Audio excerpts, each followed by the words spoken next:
Steve Bowers welcoming you to Dialogue at E+ TV6 as we continue to explore some of the music history of Jackson, Madison County, and West Tennessee.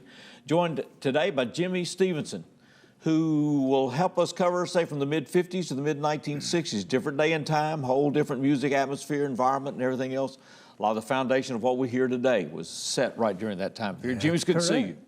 Now, you started playing music yourself back in 63. 63. Okay, but you never played the clubs and stuff. Never played the clubs. Yeah. Jimmy makes the point that that music at that time was not just club music. There were fairs and community events and church singings and all kinds of places to play. Yeah.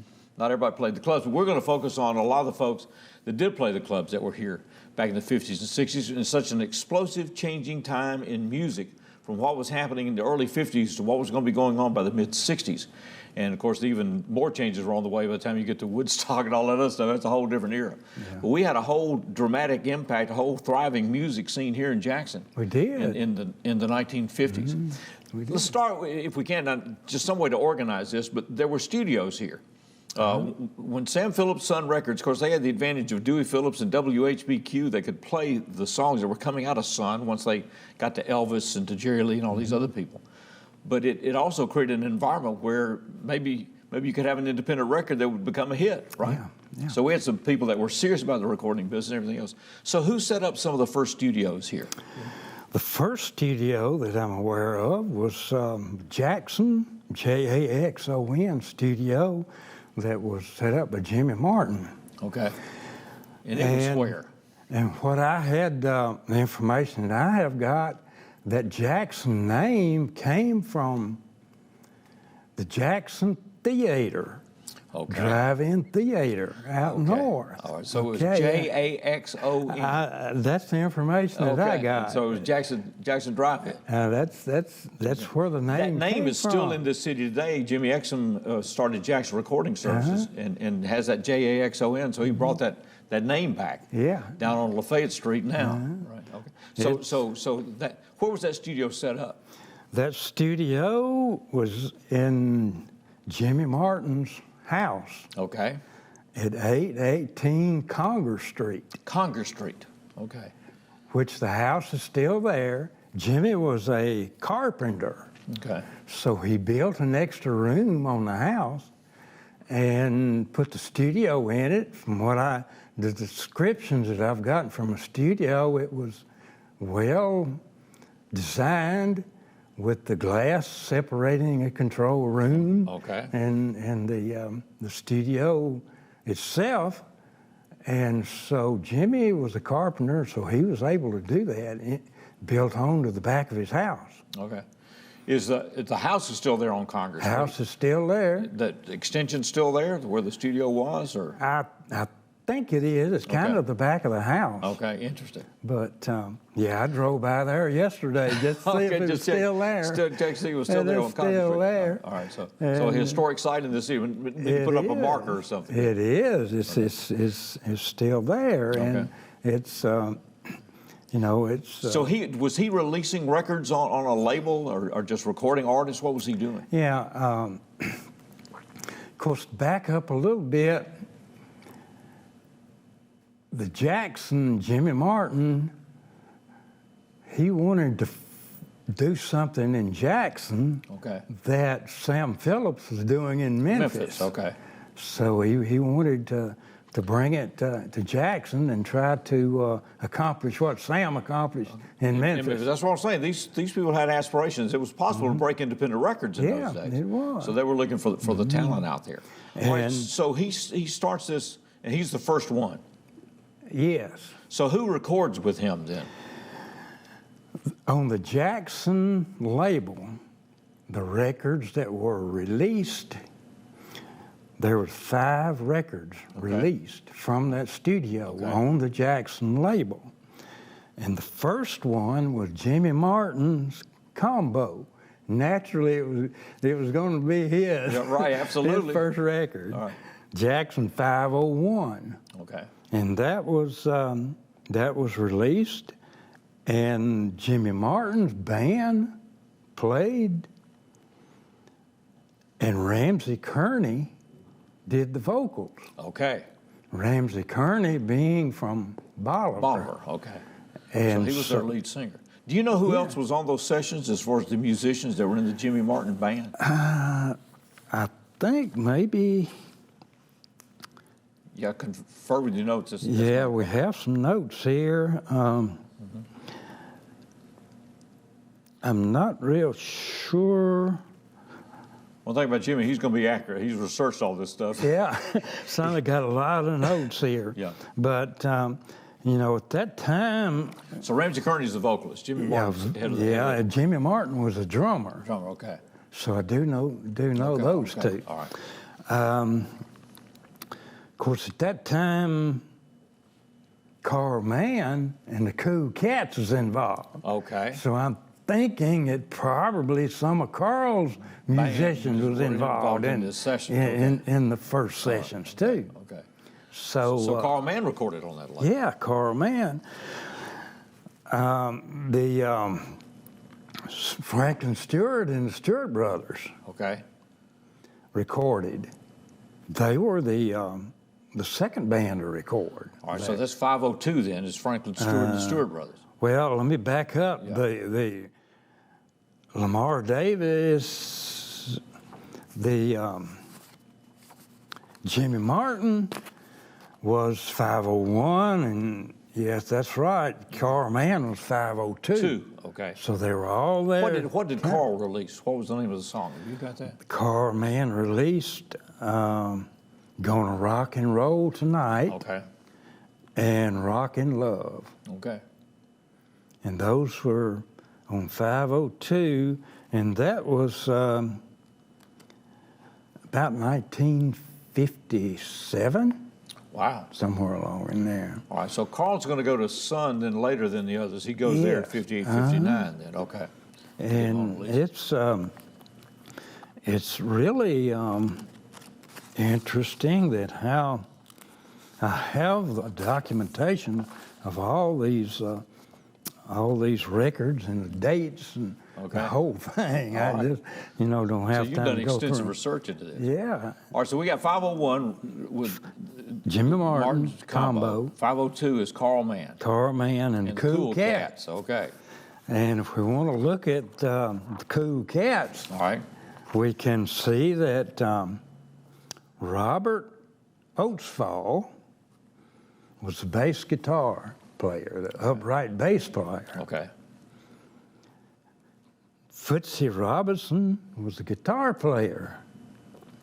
Tony Moore, Okay. I'm sure people around Jackson remember Tony Moore. He played with Carl Perkins some too. And Tony Moore was a drummer. Okay. Okay, he was Carl Mann's drummer in the beginning. All right.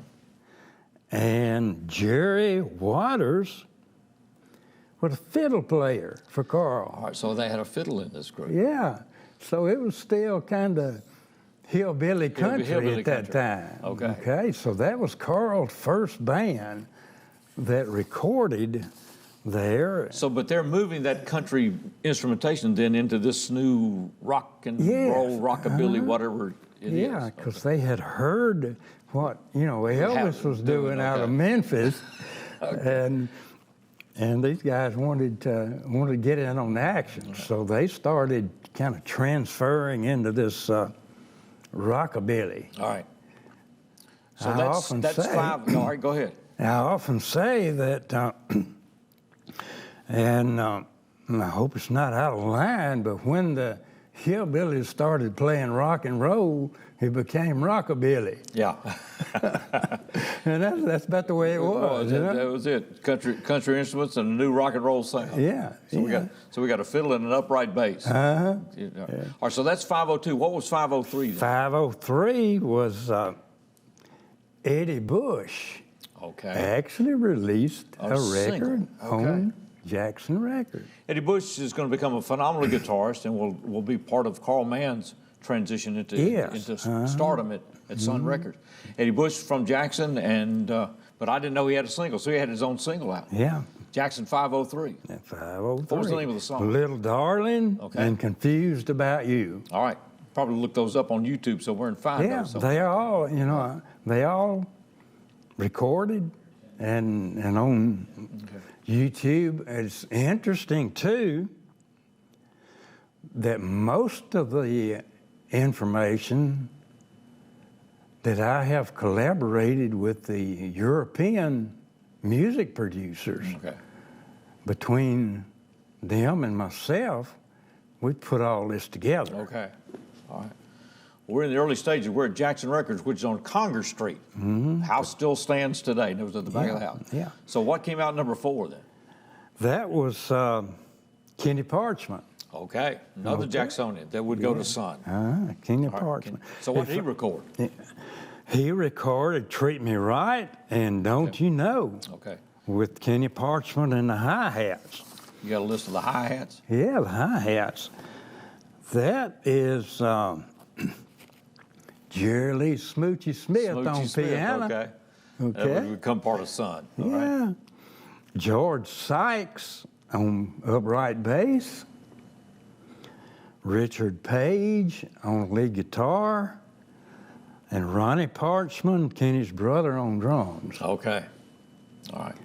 And of course, there's always a story behind all these musicians too. Yeah, that starts. But maybe at some point in time we can get to that. Get that one of these days. We'll have to come back and do that. All right. So what? Kenny released what song?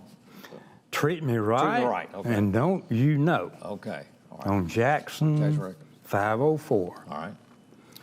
Then we go to Jackson 505, which was the 5th one off the 5. These artists are the less known about any of them. Okay. Robert and Gladys Luther. Robert and Gladys Luther. Okay. I've not heard of them. Okay. We've not been able to really get much information about them. Okay. And the songs were I'm Just a Crybaby. Okay. And That Old Moon Brings Teardrops to My Eyes. All right.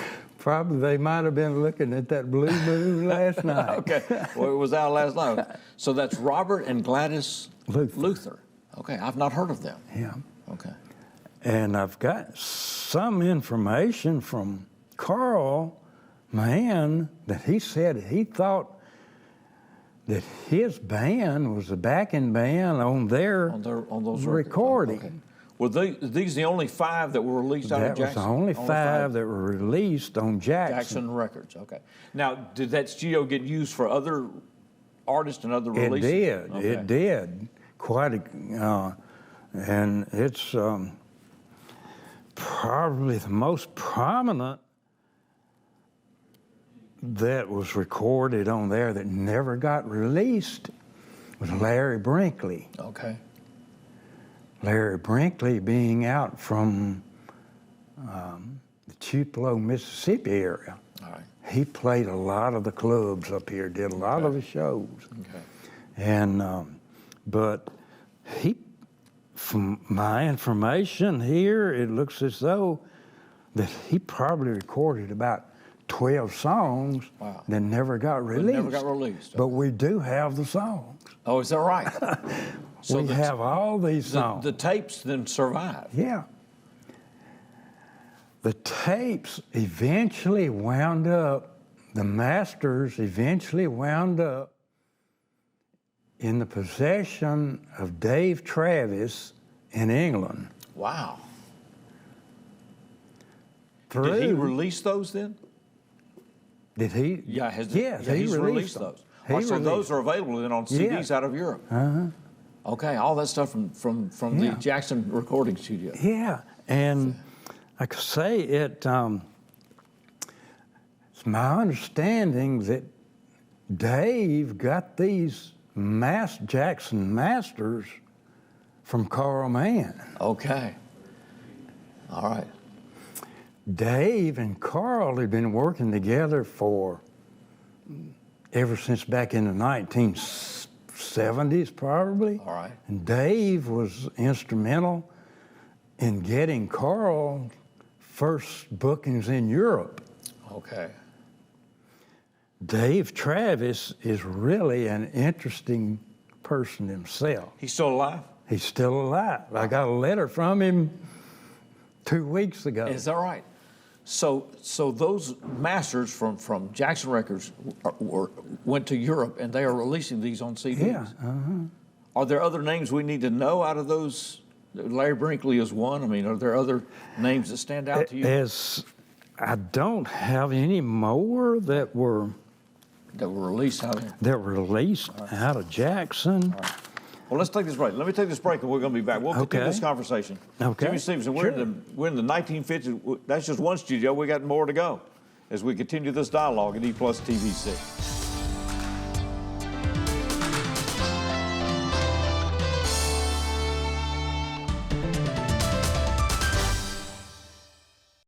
What this place needs is better graduation rates. What this place needs is less childhood obesity. What this place needs is free help with taxes. What this place needs is healthy breakfasts. What this place needs is fitness programs for kids. What this place needs is early readers. What this place needs is mentors for teens.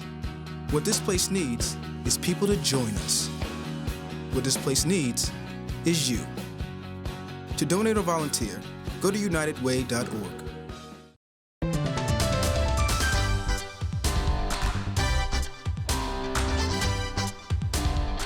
Welcome back to Dialogue here at E+ TV6. We're taking a trip through Jackson music history with Jimmy Stephenson, who has extensively researched the 1950s through the mid-1960s. We were talking about Jackson Records, which was the first recording studio here to release product, I guess, during that time period. And then there's another studio that comes up, and that is? That was Lou.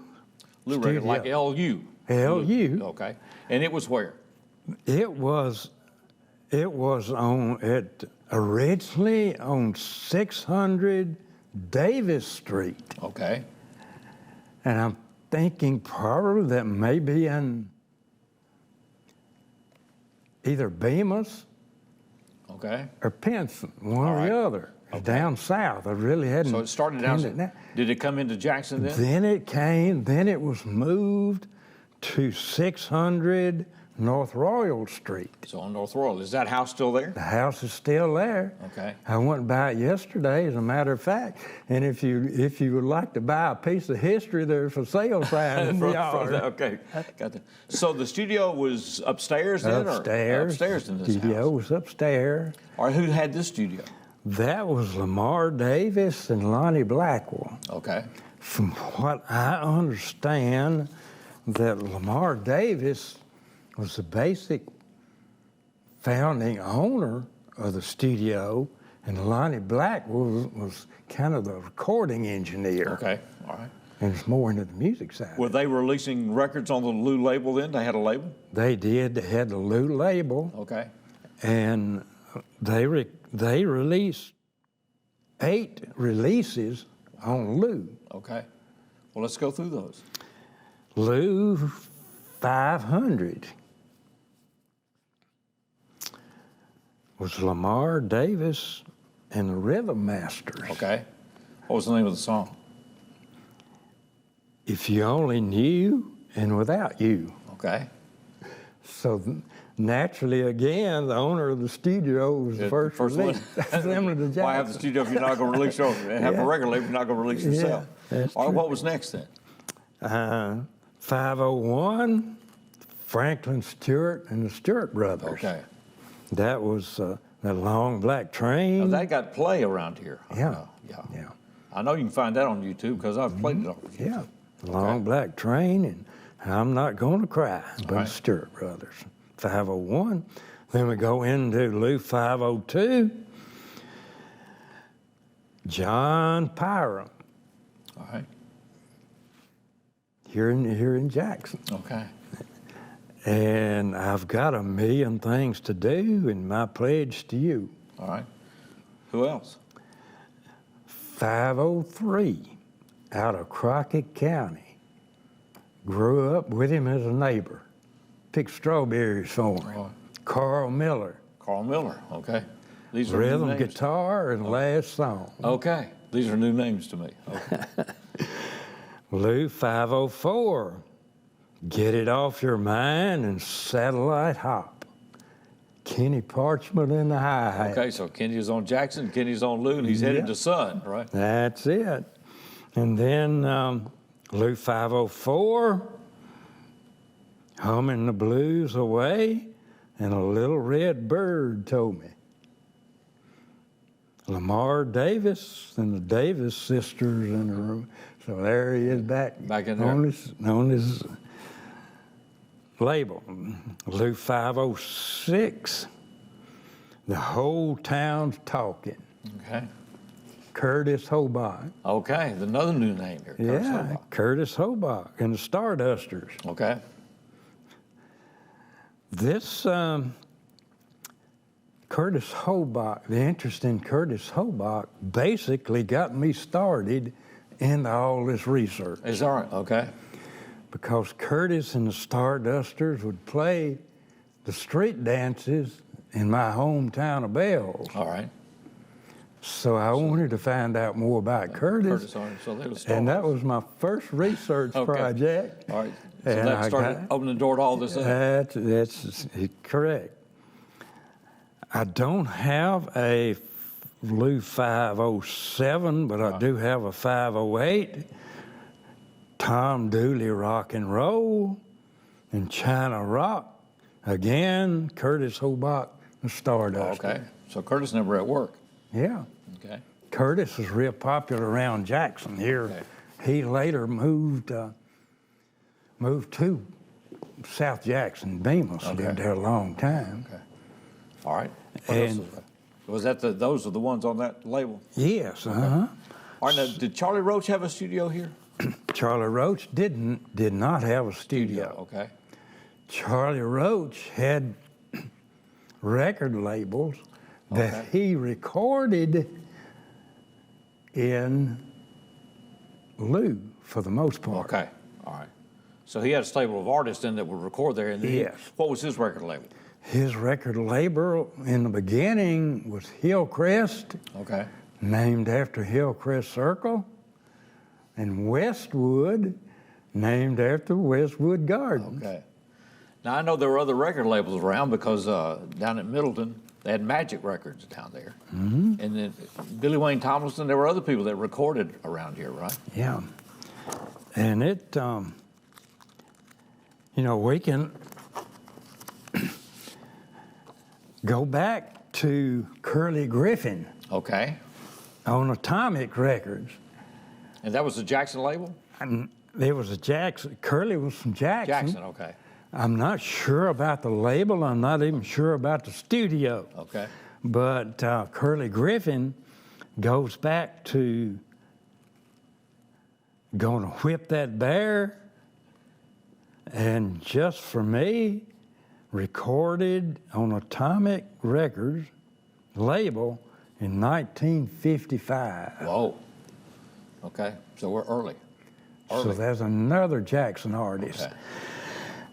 And I haven't been able at this point to find out much about Atomic, but there was a studio around Middleton. Okay. Maybe Lee McAlpin may have had something to do. May have had, because he had Magic Records. I know Billy Wayne was down there, recorded down there, so that's another step. But I just thought I want to mention Curly Griffin. He was one of the first recording artists in that Genre. era. Okay. After Elvis in 1954.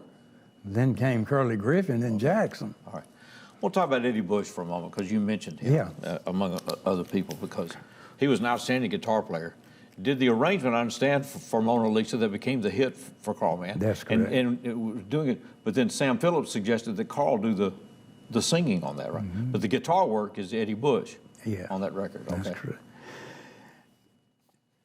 The information that I have gotten was that Eddie Bush and Ramsey and Eddie Martin, Okay. Jimmy Martin, were in the Navy together All right. in California. Okay? All right. Eddie Bush and Jimmy Martin in the Navy together. So when they got out of the Navy, Eddie was not originally from Jackson. He came to Jackson to visit his friend, Jimmy Martin, and Jimmy had the recording studio. So that's the way Eddie got connected in this part of the country. Eddie was, I think, originally from the western states. Okay.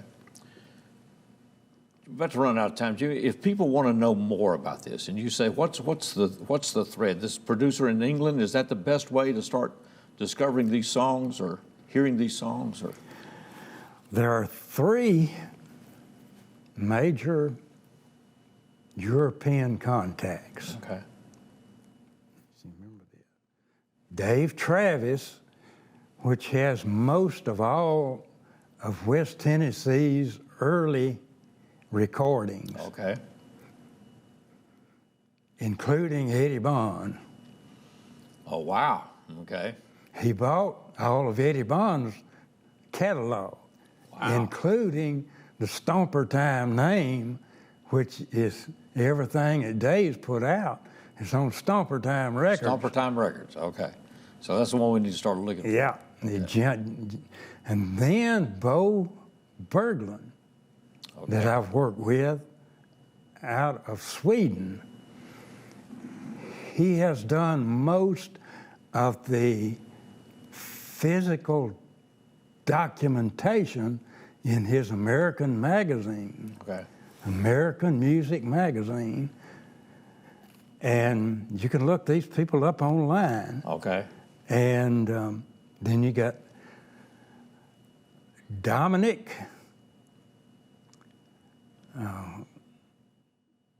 can't remember his last name, from France. Okay. He has a lot of documentation On this stuff. he's worked with a lot of magazines. And these 3 people, along with myself, has collaborated over these 20 years to put all this information together. Okay. So we have the actual physical recordings, and we have the documentation down on paper about the history of Jackson's nightclub music from the mid-50s up to the mid-60s. Okay. Some of the nightclubs, you said there was the Chatterbox, which is next to one of the JA original buildings down there. There was the steakhouse, Brooks Steakhouse for a long time. Then you go on out Highway 18, you know, you had, what was out there? Of course, you got the Pine Ridge, and you got the Hilltop. Right. Had the Cotton Bowl down Cotton Bowl out towards Henderson. Yeah. Well, Jimmy, I guess what this reminds me of is just because every one of these artists would have bands. I mean, there's just an endless chain of people that were involved in it. Yes, it is. And like I say, what we've talked about here today is within this scope of the original recording studios in Jackson, plus the artist and their band members, and the venues that they played. Of course, there was other music in Jackson at that time. The black music and everything else. Yeah, and gospel and you know, you had, just like today, you have stage show music. Right. You have dance music. Yeah. Going on, same thing back then, but these were nightclub entertainers. In those days. Thank you for opening this door for us. Appreciate Very it so welcome, much. my pleasure. 20 years of research and more coming. Thanks for being with us. Thank you. Appreciate, Jimmy, you being with us. Stay with us here at E+ TV 6 because this is the place where the dialogue continues.